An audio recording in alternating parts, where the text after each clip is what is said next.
पढ़ाना ही है। तो बेटों को महाराणा प्रताप, वीर शिवाजी के बारे में, चंद्रगुप्त मौर्य, पृथ्वीराज चौहान, गुरु गोविंद सिंह जी, गुरु नानक देव जी के बारे में पढ़ाना चाहिए। और बेटियों को झांसी की रानी के साथ साथ माता अहिल्या के बारे में जरूर पढ़ाना चाहिए। क्यों जी? माता अहिल्याबाई का पूरा चरित्र उठाकर देखना। जितनी शिक्षा माता अहिल्याबाई के जीवन से हमें मिलती है, हम इतने प्रेरित होते हैं उनकी उन शिक्षाओं से, उनके जीवनी से कि क्या कहें। लेकिन कहां पढ़ाया जाता है आज भारत की शिक्षा में? कहां इन वीरांगनाओं की चर्चा है? बताओ किस पाठ में पढ़ाया जाता है माता अहिल्या का चरित्र? झांसी की रानी का पढ़ाई भी बीच में, झांसी की रानी का भी पाठ हटा दिया था बीच में। अब जोड़ा हो कि नहीं भगवान जाने। हम लोगों ने तो पढ़ा है खूब लड़ी मर्दानी, वो तो आजकल के बच्चों की पढ़ाई में है कि नहीं? नहीं नहीं, कुछ कह रहे हैं नहीं है। अब आप बताओ ही, पढ़ने वाले हमने तो पढ़ा है। सुना था बीच में कि हट गया है। हा? हट गया नहीं है? लो हट गया। इसलिए लड़कियां कॉकरोच से डरने लग गईं।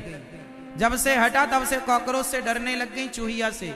जब तक थी झांसी की रानी का पाठ था तब तक भिड़ जाया करती थी दुष्टों से, क्योंकि खूब लड़ी मर्दानी वो तो। सिंहासन हिल उठे राजवंशों ने, भ्रगुटी तानी थी बूढ़े भारत में भी, आई फिर से नई जवानी थी, खूब लड़ी मर्दानी वो तो।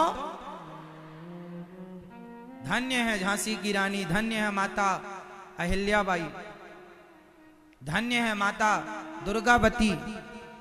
और भी क्षेत्रीय रानियों के अपने अपने चरित्र इतिहास हैं, पढ़ना चाहिए आप लोगों को। बहुत सारी हमारे देश की वीरांगनाओं की चर्चाएं हैं, इतिहास भरा पड़ा है, आप पढ़ते ही नहीं है।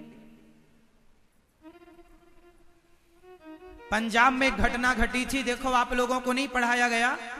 मैं आपको गूगल करना पता लग जाएगा। पंजाब में घटना घटी थी। घटना यह है कि गुरु गोविंद सिंह जी, उनकी सेना में सिर्फ 40 लोग थे और सामने औरंगजेब की सेना में 1 मिलियन 10 लाख लोग थे। कितने लोग?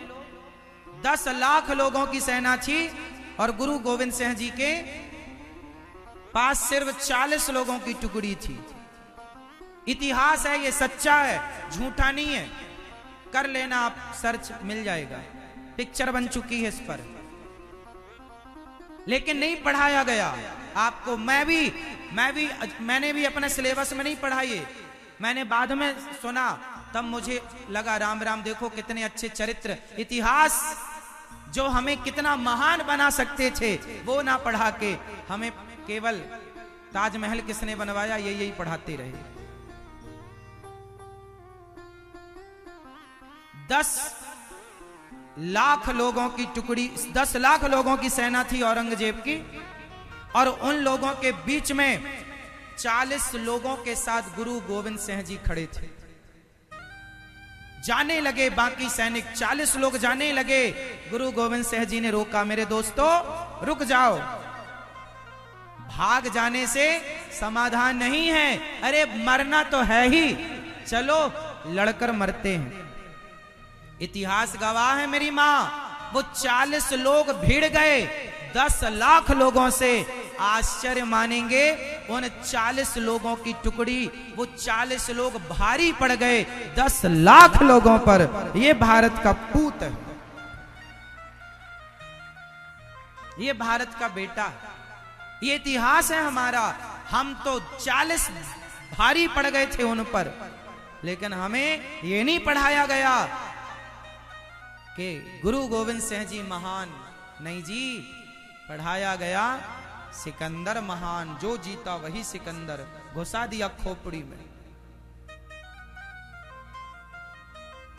सिकंदर सबसे पहले आया था पंजाब, पहली लड़ाई हुई उसकी पोरस के साथ, पोरस से युद्ध हुआ।